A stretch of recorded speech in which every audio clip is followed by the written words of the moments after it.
안녕하십니까? 안녕하세요. 오늘 어떤 말씀을 드릴까 사무실에서 찾다 사실 다음 주에 나가는 말씀인데 먼저 하나님의 후회하심이라는 제목으로 말씀을 나눠볼까 합니다. 하나님 우시나요? 네. 눈물 있으신가요? 네. 어떻게 알 수 있죠? 예, 맞아요. 예.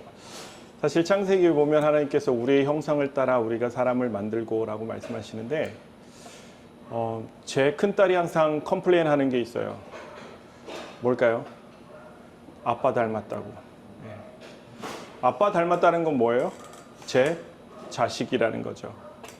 그래서 하나님께서 우리의 형상을 따라 우리가 사람을 만들고라고 말씀하신 것은 그냥 간단하게 우리가 사람을 만들자라는 게 아니라 우리가 우리의 자식을 만들자라는 말씀이셨죠.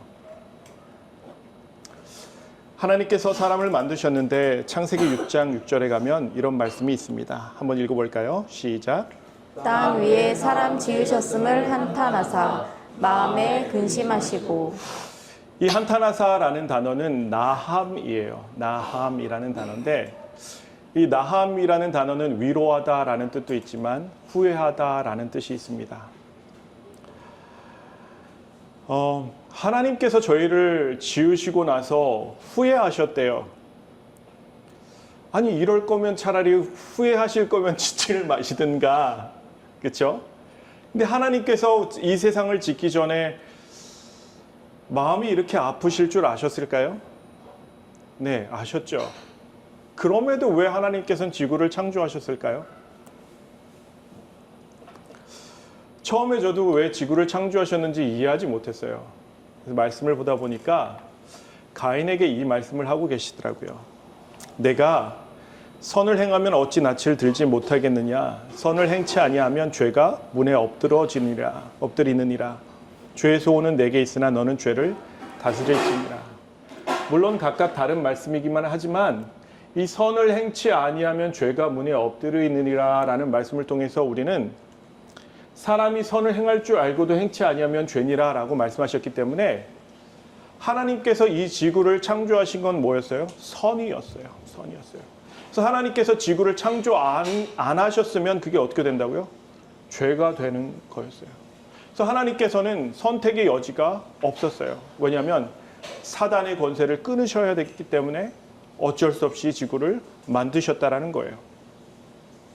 그럼에도 하나님께서는 마음에 근심하시고 한탄하사, 마음에 근심하시고, 여기서 한탄하사가 후회한다는 나함이라는 단어예요. 이스라엘 백성이 금송아지를 만들었을 때 하나님께서는 진노하시죠.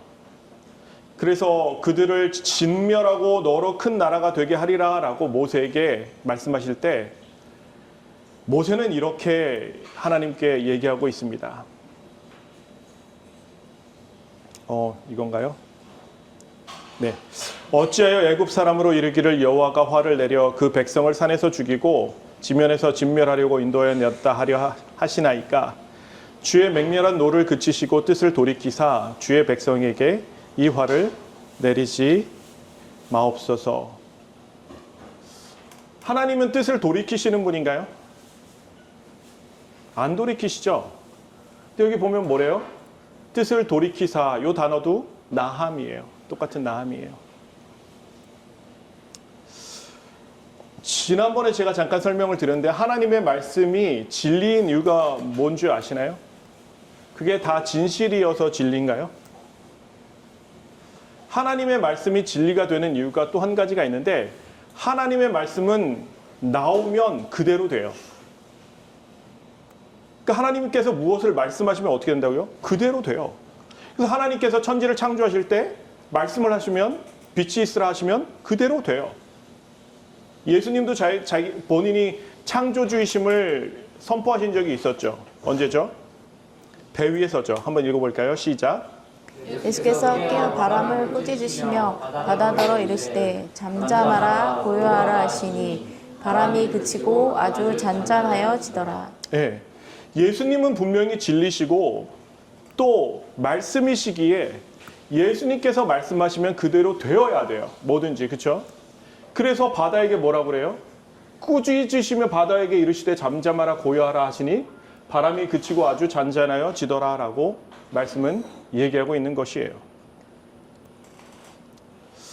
원래 하나님은 후회도 없으시고 그 말씀은 진리기에 그 말씀을 하셨으면 시행이 바로 되어야 돼요.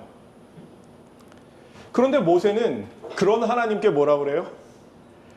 주의 맹렬한 노를 그치시고 뜻을 돌이키사 백성에게 이 화를 내리지 마옵소서라고 얘기를 해요. 성경은 하나님에 대해서 이렇게 얘기하거든요. 한번 읽어볼까요? 시작. 하나님은 인생이 아니하시니 시원치 않으시고 인자가 아니시니 후회가 없으시도다. 어찌 그 말씀하신 바를 행치 않으시며 하신 말씀을 실행치 않으시랴. 이 말씀에서 분명히 하나님께서는 사람이 아니시기에 후회가 없으시도다 하셨는데 이 후회가 없으시도다라는 이 단어도 뭐냐면 나함이에요. 근데 하나님 후회하셨나요? 사람을 만들고 말씀을 통하면 분명히 후회하셨다라고 했잖아요. 근데 여기는 뭐래요? 후회가 없대요. 헷갈리죠? 헷갈리죠. 그렇죠? 그래서 우리가 이 말씀을 좀 정확하게 구조적으로 이해할 필요가 있는 것 같아요. 모세가 매달리면서 저들을 용서해달라고 얘기하자 말씀은 무엇이라고 증거하냐면 이렇게 얘기를 하더라고요. 여호와께서 뜻을 돌이키사 말씀하신 화를 그 백성에게 내리지 아니하시니라. 희한하죠? 하나님의 말씀은 뭐예요? 진리예요. 근데 진리인데 진리대로 되어가지 않는 것 같아요. 그렇지 않나요? 왜 그럴까요?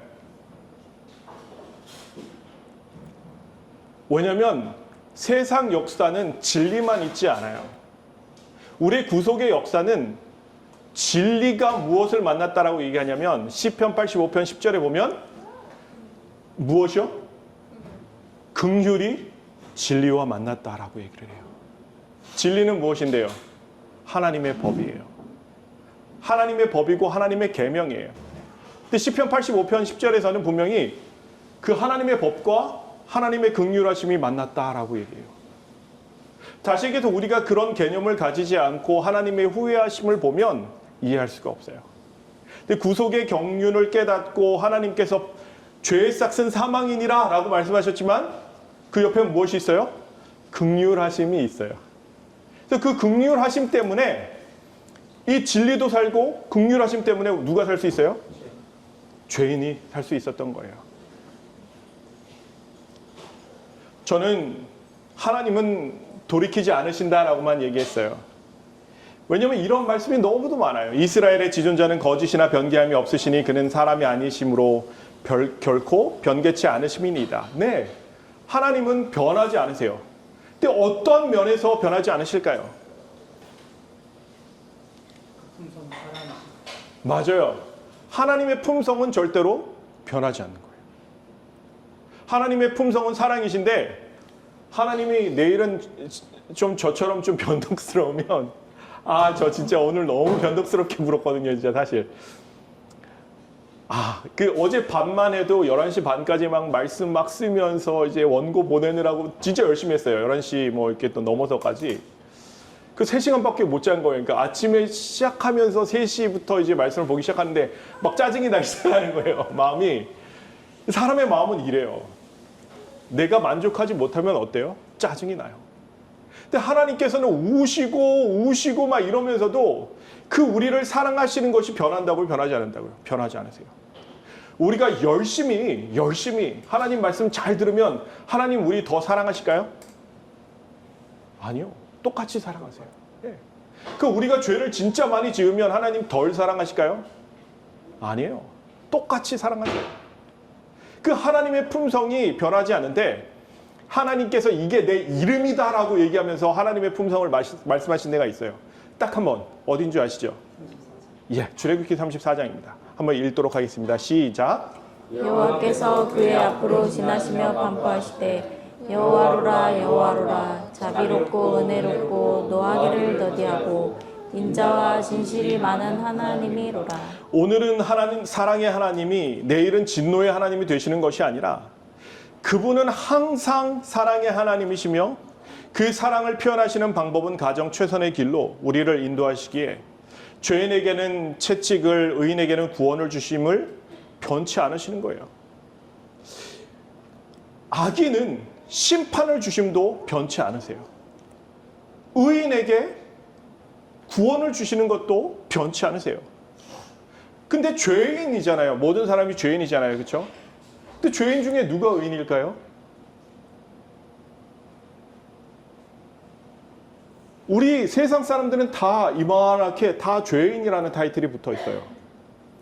근데 회개한 죄인은 뭐라고 부르시냐면 의인이라고 불러주세요. 근데 회개하지 않은 죄인은 뭐라고 불러요? 악인이라고 불러요. 성경에 보면 악인은 멸망의 길로 가요. 근데 의인은 어떤 사람들이라고요? 예수님의 의를 입은 사람이에요. 제가 이 질문을 하기를 가끔 하는데 여기서는 한 번도 안 한 것 같아요. 하나님이 더 거룩하신가요? 예수님이 더 거룩하신가요? 둘 다. 둘 다. 우리 하나님이 더 거룩하신 것 같으세요? 사모님, 한사모님. 저도 똑같아요. 똑같이. 예. 한 사모님. 똑같이. 예, 똑같이 거룩하시다. 똑같이 거룩하시다. 예. 좋아요. 예. 역시. 예수님께서 마태복음 5장 48절에 뭐라고 그러시죠? 너희 아버지, 하늘에 계신 아버지께서 온전하신 것 같이 너희도 온전하라라고 말씀하세요. 그거는 약속이거든요. 어떻게 우리가 그럴 수 있을까요? 우리가 어떻게 하나님처럼 온전해질 수 있을까요? 예수님의 의를 가지면 돼요. 그러면 우리가 누구처럼 온전해져요? 하나님처럼 온전해지는 거예요. 그러니까 우리가 예수님의 의를 입는다라고 해서 하나님보다 더 덜한 의로움이라고 얘기하면 그것은 예수님의 의로움이 어떻게 되는 거예요? 하나님보다 덜한 의로움이 되는 거예요. 그래서 그 말씀들을 우리가 생각하면서 이 말씀을 들으면 좀 더 쉽게 이해할 수 있을 것 같아요. 이스라엘이 범죄하였어도 그들을 사랑하시는 하나님의 마음은 변치 않으시는 거예요. 자비롭고 은혜롭고 노하기를 더디하는 것은 바뀐다고요? 안 바뀐다고요? 안 바뀌어요. 인자와 진실이 많은 하나님인데 그분이 바뀌신다고요? 안 바뀌세요. 그래서 모세가 그들을 꾸짖고 다시금 그들을 위해 간구해야 했을 때 하나님은 죄인들의 기도를 멸시치 않으셔요. 시편에 보면 이런 말씀이 있죠.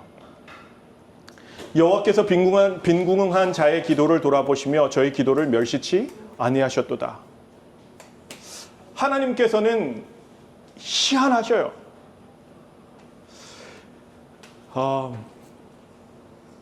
우리는 그러한 죄인을 위해 돌아가신 예수님을 잠시 생각해 보면, 또한 아담과 하와를 위해 어린 양의 가죽옷을 입히신 하나님을 생각해 보면, 그분은 처음부터 죄인을 위해 돌아가실 각오를 하신 하나님이셔요. 창세기부터 계시록까지 다 같은 마음으로 우리를 어떻게 하신다고요? 변함없이 사랑하신다고요. 그래서 하나님께서 정말 희한한 본성을 가지고 계시는데 그 본성이 무엇이냐면, 죄인이 회개하면 그분의 뜻을 돌이키는 본성을 가지고 계시는 거예요. 돌이킨 죄인을 결코 멸망시키지 않는 그 본성을 가지고 계시는 거예요. 그게 속성인데 그 속성도 변한다고요? 변하지 않는다고요? 변하지 않는다고요. 그래서 하나님의 속성을 이렇게 보면 이래요. 하나님의 변하지 않는 속성은 은혜롭고 자비롭고 노하기를 더디하시고 공의하시고 또 심판을 분명히 베푸시는 하나님이세요. 근데 이 속성 안에 어떤 속성이 있으시냐면, 죄인을 용서하시길 기뻐하시는 하나님이 이 속성인 거예요. 그래서 하나님께서 변하셨다라고 하면 언제 변하셨다고요? 죄인이 돌아왔을 때 그 하나님이 변하신 것처럼 얘기가 될 수밖에 없는 거예요. 근데 그 하나님의 본성은 바뀌셨나요? 안 바뀐 거죠. 그래서 우리가 이렇게 보면 하나님께서 변하신다고요? 변하지 않으신다고요? 변하지 않는 본성을 우리가 이해할 수 있는 거죠. 그래서 하나님은 계속해서 이렇게 말씀하시죠. 이건 자신의 본성이라는 거예요. 주 여호와의 말씀에 나의 삶을 두고 맹세하노니 나는 악인의 죽는 것을 기뻐하지 아니하고 심지어 악인이라도 그 길에서 돌이켜 떠나서 사는 것을 기뻐하노라. 이스라엘 족속아 돌이키고 돌이키라. 너희 악한 길에서 떠나라. 어찌 죽고자 하느냐 하셨다 하라라고 에스겔에게 얘기를 하시는 거예요. 이게 무엇이라고요? 하나님의 본성이시라고요. 그래서 아담 때부터 지금 우리까지 이 죄인이 돌이키면 그를 용서하시고 싶어 하시는 그 본성이 바뀌셨다고요? 안 바뀌셨다고요? 안 바뀌셨다라고요. 그 누가 회개하더라도 하나님은 용서하시고 예수님의 보혈로 그 죄를 덮으시고 그를 의롭다라고 여겨주시는 거예요. 이 여겨주신다라는 것은 계산하다라는 뜻도 있어요. 어떻게 계산하다라는 것과 여겨주시는 것과 같이 있을 수 있죠? 왜냐하면 그 죄인의 죄를 이미 계산이 되었어요. 그래서 그 죄인을 의롭다 여겨주실 수 있는 거예요. 그럼 이런 말씀을 어떻게 생각해야 할까요? 한번 읽어볼까요? 시작. 내가 사울을 세워 왕 삼은 것을 후회하노니 그가 돌이켜서 나를 쫓지 아니하며 내 명령을 이루지 아니하였음이니라 하신지라. 사무엘이 근심하여 온 밤을 여호와께 부르짖으니라. 네. 아니 사울을 세우신 분도 하나님이신데 이제는 후회하신대요. 이 후회하심, 이 세상을 창조하시고도 똑같이 어떻게 하셨다고요? 후회하신다. 땅 위에 사람을 지으셨음을 한탄하사 똑같이 후회하사 마음에 근심하시고라는 똑같은 나음이에요. 아니 후회할 것이면 차라리 만드시질 마시지. 후회함이 없이다 하셨는데 왜 후회하실까라고 해서 저도 처음에 굉장히 많이 헷갈렸어요. 그럴 땐 어떻게 해야 될까요? 말씀을 보고 이해가 안 될 땐 무릎을 꿇어야죠. 근데 하나님께서 무릎을 꿇고 생각을 하는데 이런 말씀을 주시는 것 같더라고요. 하나님의 후회하심은 후회하시지 못하는 후회하심이라는 거예요. 하나님의 후회하심은 뭐라고요? 후회하지 못하시는 후회하심이라고요. 이거는 무엇이냐면 어쩔 수 없는 후회하심이에요. 내가 자식을 만들었는데 자식이 어떻게 해요? 다 물에 잠겨서 죽어야만 이 남은 자식들이 살 수 있어요. 그러면 하나님은 후회하실까요? 후회하시지 못하면서도 후회하실 수밖에 없는 거예요. 예를 들어서 하나님께서 이러지도 못하고 저러지도 못하는 상황, 눈물밖에 나오지 않는 상황에서 하나님께서 뭐라고 하시냐면 후회하신다라고 말씀하시더라고요. 에가서 2장 11절 한번 보겠습니다. 같이 읽어볼까요? 시작.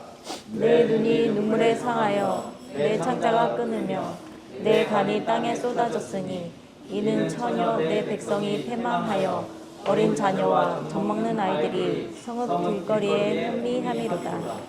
이미 이스라엘 백성들을 가나안 땅으로 데리고 오실 때부터 하셨던 후회하심이고 처음부터 은혜를 허락하신 후회하심이며 죽기를 각오하시고 창조하셨던 자식들이기에 하나님의 후회하심은 후회하지 못하시는 후회하심인 거예요. 그래서 사람들을 만드시고 죄악 때문에 사람들이 죽을 상황에 다다르자 아버지로서 어떻게 한 거예요? 눈물 흘리면서 하실 수밖에 없는 그 후회하심이었던 거예요. 아셨어도 속상하시고 후회하실 줄 아셨어도 사람을 창조하신 일이 선이셨기에 창조하실 수밖에 없었던 거예요. 우리를 고통스럽게 하는 건 선인가요? 악인가요? 악이죠. 근데 하나님은 그 악이 가지고 계신가요? 없으세요. 그래서 우리는 악의 결과들을 바라보면서 왜 하나님이 창조하셨어 하고 누구를 원망하고 있는 거예요? 하나님을 원망하고. 원래 하나님께는 무엇이 없는데요? 악이 없는데. 그러니 우리가 이해를 못하는 거예요. 성경은 분명 하나님에 대해서 이렇게 증거하고 있습니다. 여호와의 말씀은 정직하며 그 행사는 다 어떻게 하다고요? 진실하도다. 그 손의 행사는 진실과 공이며 그 법도는 다 확실하다라고 얘기하고 있는 거예요. 쉽게 얘기해서 하나님께서 하시는 모든 일은 진실과 공의가 있기 때문에 하나님께서는 원래 후회하실 수 없는 분이라는 거예요. 근데 무엇 때문에 후회하신다고요? 자식들이 악 때문에 죽게 되었을 때 후회하실 수밖에 없다는 거죠. 그래서 민수기에 보면 하나님의 본성이 후회할 수 없다라고 이렇게 얘기하세요. 한번 읽어볼까요? 시작. 하나님은 인생이 아니시니 시건치 않으시고 인자가 아니시니 후회가 없으시도다. 어찌 그 말씀하신 바를 행치 않으시며 하신 말씀을 실행치 않으시랴. 네. 그럼에도 하나님께서는 사람을 창조하신 것에 대해 후회하신다라고 하신 이유는 그분의 마음이 정말 후회될 정도로 아프기 때문이에요. 여기서 후회도 나함이라는 단어를 써요. 또 다른 측면에서의 하나님의 후회하심 혹은 뜻을 바꾸시는 장면을 보자면 하나님께서는 분명 니느웨를 멸망시키시겠다라고 말씀하셨는데 그분의 뜻을 돌이키시고 재앙을 주지 않으셔요. 그렇죠? 하나님이 그들의 행한 것 곧 그 악한 길에서 돌이켜 떠난 것을 감찰하시고 뜻을 돌이키사 나함이에요. 그들에게 내리리라 말씀하신 재앙을 내리지 아니하시니라. 왜요? 이것이 하나님의 무엇이기 때문에 그래요? 하나님의 본성이시기 때문에 그래요. 그러자 요나는 이미 하나님의 본성을 알고 있었다라고 얘기를 하는 거예요. 그죠? 근데 이럴 줄 알았어요. 막 이러잖아요. 그렇죠? 한번 읽어볼까요? 시작. 요나가 심히 싫어하고 노하여 여호와께 기도하여 가로되 여호와여 내가 고국에 있을 때에 이러하겠다고 말씀하지 아니하셨나이까. 그러므로 내가 빨리 다시스로 도망하였사오니 주께서는 은혜로우시며 자비로우시며 노하기를 더디하시며 이내가 그 시사 뜻을 돌이켜 재앙을 내리지 아니하시는 하나님이신 줄을 내가 알았음이니이다. 이미 요나는 하나님의 본성이 이래서 절대 이 본성에서 떠나지 않은 것을 알고 있었다는 거예요. 니느웨 사람들이라도 돌이키기만 하면 이 사람들 회개만 하면 어떻게 한다고요?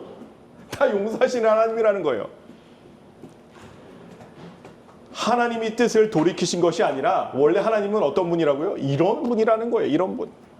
죄인이 회개하면 멸망되신 생명을 정죄 대신 무엇을 주신다고요? 용서를 주시는 분이시라는 거예요. 이 하나님의 속성은 절대로 변하지 않는다라는 거죠. 근데 사단은 이렇게 얘기해요. 제가 죄를 정말 열심히 짓고 있을 때 야, 너무 멀리 갔다. 너무 멀리 갔다. 너는 용서받기 좀 힘들다. 라고 얘기를 계속 하더라고요. 근데 예수님은 저한테 뭐라고 하시냐면 내가 죄인을 부르러 왔다라고 말씀하시는 거예요. 그래서 제가 이렇게 돌이켜 봤어요. 근데 그 바로 앞에 누가 계셨냐면 예수님이 계시는 거예요. 바울은 예수님에 대해서 뭐라고 얘기했냐면 광야에서 따르는 반석이었대요. 그러니까 저는 그 광야 같은 그 죄된 길, 사망의 길을 혼자 간다라고 생각하고 있었는데 예수님께서는 저를 따르고 계셨던 거예요. 분명 저는 멀리 왔는데 제 바로 뒤에 누가 있는 거예요? 아버지가 계신 거예요. 아버지가. 그 아버지를 만나면 마음이 어떨까요? 예상치 못한 예수님을 만나게 되는 거예요.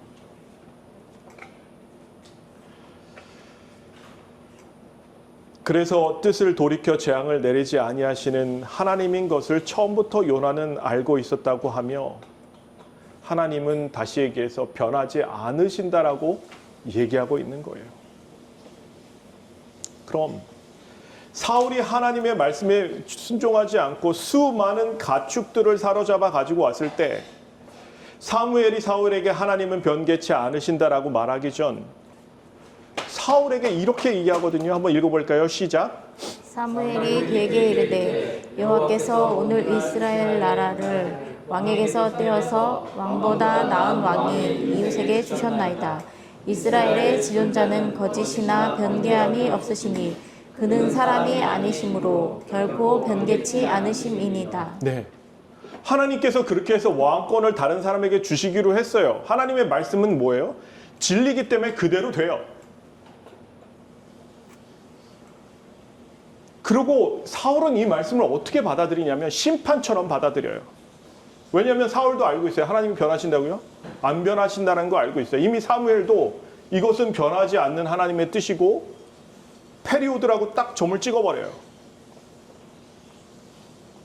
그리고 이 말씀은 그대로 어떻게 됐죠? 이루어졌죠. 이루어졌죠. 왜냐하면 하나님의 말씀은 진리이기 때문에 그래요. 근데 생각해 보세요. 사울이 간과하고 있었던 게 있어요. 만약 사울이 회개하였다면 어떻게 됐을까요? 하나님께서는 뜻을 또 돌이키셨을까요? 네. 하나님께서는 또 돌이키셨을 거예요. 왜냐하면 니느웨 성이 40일 후에 망하리라 멸망하리라라고 말씀하셨던 하나님이 어떻게 됐어요? 뜻을 돌이키사 멸망치 않게 하셨다고요. 근데 그 하나님은 사울이 왕이 되고 이런 일이 있었음에도 몇십 년을 참으셨어요. 왜요? 하나님의 본성 중에서 뭐가 있어요? 오래 참으심이 있어요. 그 본성의 하나님은 계속해서 사울이 하나님께 돌이키기를 기다리고 계셨다라는 거예요. 하지만 사울은 악인이었어요. 악인은 심판을 받게 돼요. 악인은 누구를 거절했어요? 하나님을 거절한 사람이에요. 악인은 성경적으로 보자면 하나님께서 심판하시는 게 아니에요. 스스로 심판을 받는 거예요. 한번 읽어볼까요? 시작. 여호와께서 자기를 알게 하사 심판을 행하셨으며 악인은 그 손으로 행한 일에 스스로 얽혔도다. 네. 악인은 자기가 한 일에 얽혀서 죽는다고요. 그 악한 일들 때문에 자기가 어떻게 된다고요? 그것 때문에 심판을 받게 된다라는 거예요. 네. 악인에게 심판을 주시는 것, 의인을 구원하시는 것, 이것 또한 하나님의 본성이시세요. 절대로 바뀌지 않아요. 악인은 심판을 견디지 못하고 의인은 은혜를 받고 구원을 받는 것, 또한 하나님의 말씀은 변치 않으시기에 진리시기 때문에 그 진리대로 되는 거예요. 예수님께서 바다를 꾸짖으셨을 때 그 말씀이 진리이기 때문에 진리대로 된 것처럼 사실 사울에게도 그대로 될 수밖에 없었던 거예요. 근데 사울에게 그대로 되지 않을 수 있는 기회는 딱 하나, 그가 돌이키면 됐어요. 사울이 이 말씀을, 하나님의 마음을 바라보고 이 말씀을 받았다면 어떻게 됐을까요? 근데 사울은 이것을 심판으로 생각하고 끝을 내요. 사울이 하나님의 은혜를 기억했다면 이 말씀 또한 은혜로 그에게 다가와야 해요.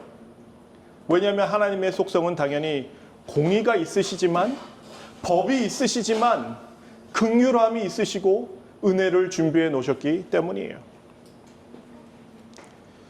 나 주여가 말하노라 내가 어찌 악인의 죽는 것을 조금인들 기뻐하랴. 그가 돌이켜 그 길에서 떠나는 것을 어찌 기뻐하지 아니하겠느냐. 이것이 하나님의 변치 않는 본성이시라는 거예요. 요나가 그 성에 들어가며 곧 하룻길을 행하며 외쳐가로되 40일이 지나면 니느웨가 무너지리라 하였더니, 사울이 들은 것은 왕위를 빼앗아 다른 사람에게 준다는 말씀을 선고로 들었어요. 그런데 하나님께서 어떻게 하셨죠? 아담과 하와에게 내가 이것을 먹는 날에는 정녕 내가 죽으리라 해놓고서 어떻게 하셨어요, 하나님? 양을 잡아다가 예수님의 의를 그들에게 입혀주셨어요. 그러니까 사울에게는 하나님의 말씀이 그냥 선고고 진리였지 하나님의 긍휼하심은 기억하지를 못했던 거예요. 악인에 대해서 심판을 하실 수밖에 없는 그 공의의 하나님을 사울은 선택한 거예요. 계속해서 하나님은 이렇게 얘기하셨죠. 악인이 만일 그 행한 모든 죄에서 돌이켜 떠나 내 모든 율례를 지키고 법과 의를 행하면 정령 살고 죽지 아니할 것이라. 법과 의를 행한다는 것은 그의 믿음이 온전한 믿음이라는 거예요. 다시금 나에 대한 온전한 믿음을 가지고 돌이키기만 하면 어떻게 한다고요? 정령 살고 죽지 않는다라고 말씀하신 거예요.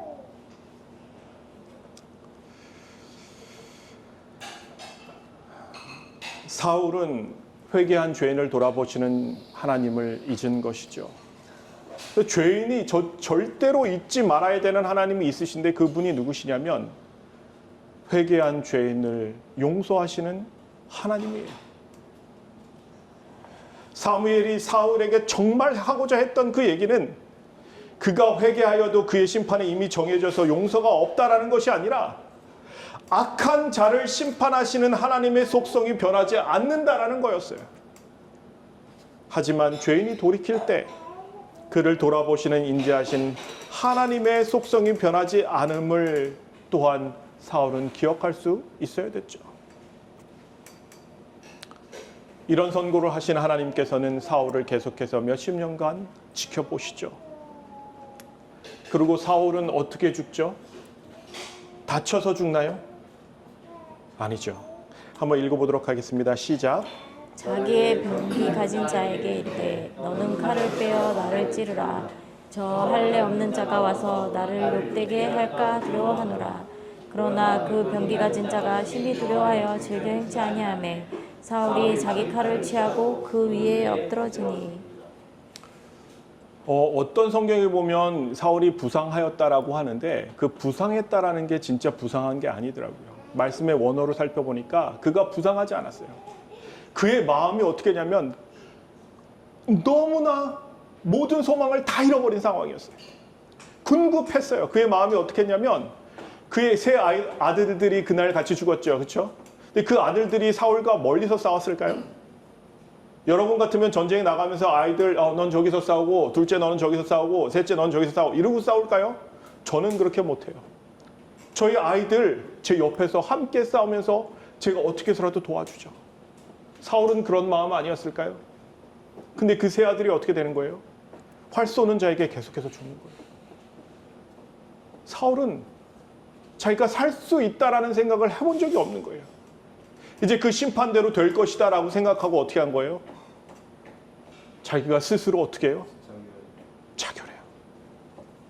이것은 무엇이냐면 예수님을 판 유다가 그의 죄를 깨닫고 예수님께 나갔으면서 살았어요. 근데 어떻게 했어요? 자기 스스로 자기의 죄를 해결해 보려고 했어요. 은을 갖다가 어떻게 했어요? 제사장에게 갖다 던졌어요. 우리 죄를 우리가 스스로 해결할 수 있나요? 아니죠. 그래서 그는 어떻게 됐어요? 결국 자신의 목숨을 스스로 똑같이 끊은 거예요. 그래서 하나님을 거절한 사람들, 하나님의 용서하시는 변함없는 그 본성을 거절한 사람들은 어떻게 된다고요? 자기가 스스로 죽는 거라. 다시 한번 읽어보겠습니다. 시작. 악인은 자기의 약에 걸리며 그 죄의 줄에 매이나니. 악인은 누구의 악에 걸린대요? 자기의 악에 걸린다는 거예요. 그 죄의 줄에 매인다라고 말씀하시는 것이에요. 사울이 스스로 죽은 이유는 그가 악인의 길을 선택하였기 때문이에요. 말씀 중에는 그가 평소 악령이 그를 계속해서 괴롭혔다라는 것은 그의 마음이 악령이 살 수 있는 마음을 계속해서 그가 어떻게 했다는 거예요? 조성했다라는 거예요. 마지막 말씀인데 한번 읽어볼까요? 여호와의 신이 사울에게서 떠나고 여호와의 부리신 악신이 그를 번뇌케 한지라. 왕이 되고 사울은 항상 자신의 힘으로 살았어요. 하나님의 힘을 의지하려고 하지 않았어요. 자신의 죄도 자신이 어떻게 해요? 다 알아서 해보려고 했어요. 이런 사람들은 결국 어떻게 돼요? 악한 영에게 영향을 받았어요. 예수님께서 중풍병자를 고치셨을 때 서기관들이 그래요. 마음속으로 그러죠. 참남하도다. 예수님께서 그 사람들에게 뭐라고 하시냐면 너희는 어찌하여 마음속에 악한 생각을 하느냐라고 얘기하셔요. 왜냐하면 이 사람들이 저가 누구이기에 죄를 사한다 하느냐라고 생각했거든요. 그러면서 참남하다라고 얘기를 하는 거예요. 그러니까 예수님께서 말씀하시는 악한 생각은 무엇이냐면 예수님께서 나의 죄를 용서하실 수 없다라는 생각이 뭐예요? 악한 생각이라는 거예요. 사울 왕은 이 악한 생각을 하고 있었던 거예요. 하나님께서 나의 죄를 어떻게 한다고요? 사하실 수 없다라는 생각을 하는 거예요. 여러분이 얼마나 큰 죄를 지었건, 우리가 내일 얼마나 큰 죄를 지었건 중요한 것은 우리에게 나를 용서하시는 하나님의 본성이 변치 않으신다는 거예요. 그 변치 아니하시는 하나님의 사랑이 여러분과 저의 마음에 가득 차는 시간이 되길 바라면서 말씀을 줄이겠습니다. 아멘.